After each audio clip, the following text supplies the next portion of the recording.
Look at you, freshly certified, ready to guide souls into the great beyond with dignity and grace.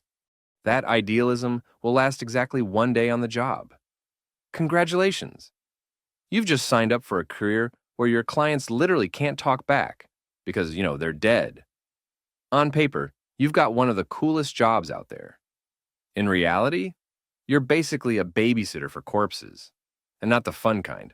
The I'm embalming someone who died mid-sneeze kind. Let's start at the beginning. Why did you become a mortician? Maybe you thought it would be interesting to work with dead bodies. Or maybe you just wanted to scare your friends at parties by casually mentioning your day involves stuffing eyeballs or sewing mouths shut.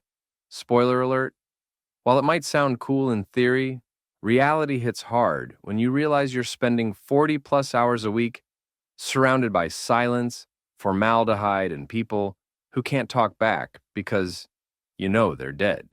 Number one, your clients are not great conversationalists. You went into this thinking you'd provide comfort to grieving families. Instead, you're mostly just arguing with corpses that refuse to cooperate.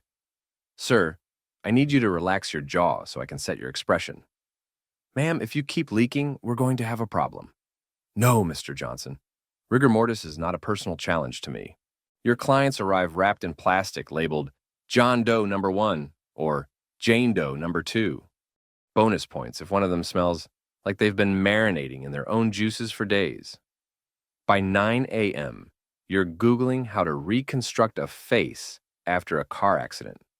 Pro tip, YouTube tutorials only go so far before you have to wing it. By noon, you're eating lunch next to someone who hasn't eaten in weeks while listening to old episodes of My Favorite Murder. Appetizing, right?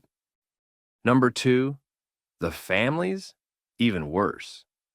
If you thought dealing with the dead was tough, wait until you meet their families.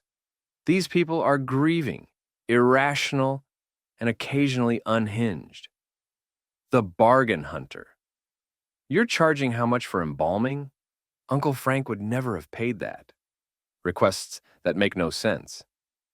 One family demanded their dad be buried holding his favorite fishing rod. Another requested their mom wear her wedding dress, but she hadn't fit into it since 1973. You learn quickly that grief makes people irrational. The aesthetic critic. She doesn't look sleepy enough. Can you add more blush?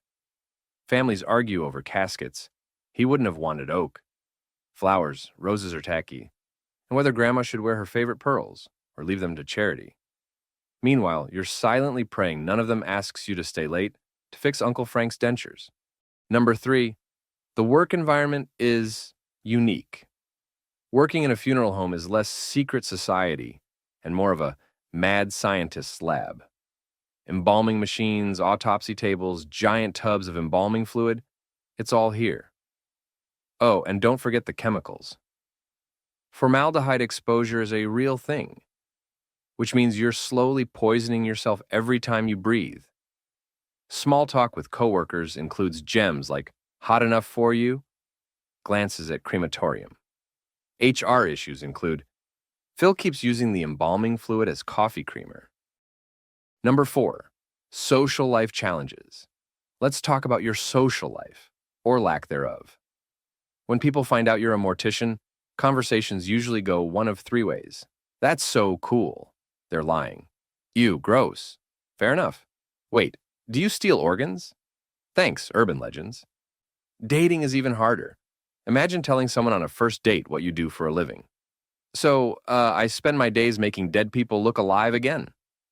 Cue awkward silence followed by, can we talk about something else? Even holidays are rough. Halloween? Everyone thinks you're obsessed with ghosts and zombies. Christmas? You're the person everyone avoids sitting next to at dinner because last year you told that story about the guy who exploded during cremation. Oops. Number 5, the pay? Not exactly alive with opportunity. You spent years in school to make less than a Walmart manager. Bonus, your clients never tip. Side hustle potential? Sure, if you count selling realistic Halloween decorations as a viable income stream. Number 6, the emotional toll. Your first month on the job, you think, I'm helping people grieve. This is sacred work. 6 months in, you're thinking, if one more person asks if we do buy one, get one deals, you develop a dark sense of humor because if you don't laugh, you'll cry.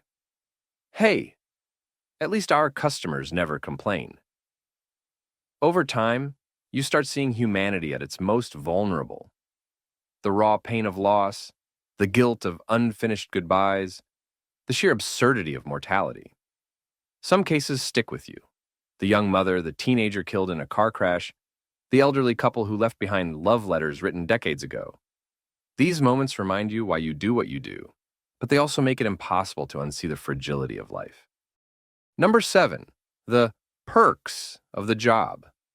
Free makeup tips from the 1800s.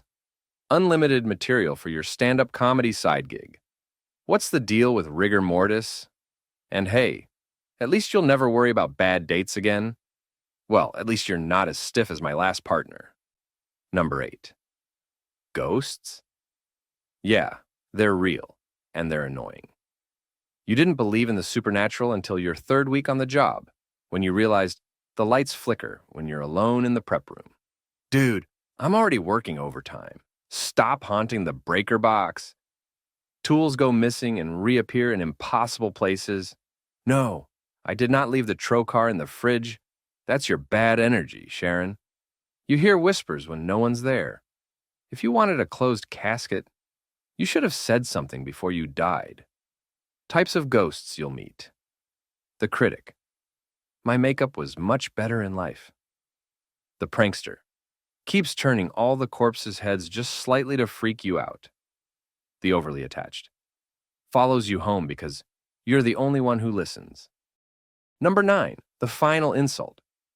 After years of service, you realize no one invites you to parties. You always make it weird. Your dating profile has to carefully avoid the "so what do you do?" question. Your own family asks you to stop talking shop at Thanksgiving. Conclusion. Is it worth it? Sort of, yes. You do provide an essential service. Most families couldn't navigate the final chapter of life without you. Whether it's dressing a grandmother in her Sunday best, or ensuring a father's hands rest peacefully on his chest, you're creating moments of dignity in the face of chaos. Mostly no, because at the end of the day, you're just a glorified babysitter for people who really won't wake up. Being a mortician is messy, macabre, and occasionally heartbreaking, but it's also oddly rewarding. After all, not many people can say they help others navigate the final chapter of life with grace and care. Just remember, if you ever feel overwhelmed, take comfort in knowing you'll always have job security. Death, unfortunately, isn't going anywhere anytime soon.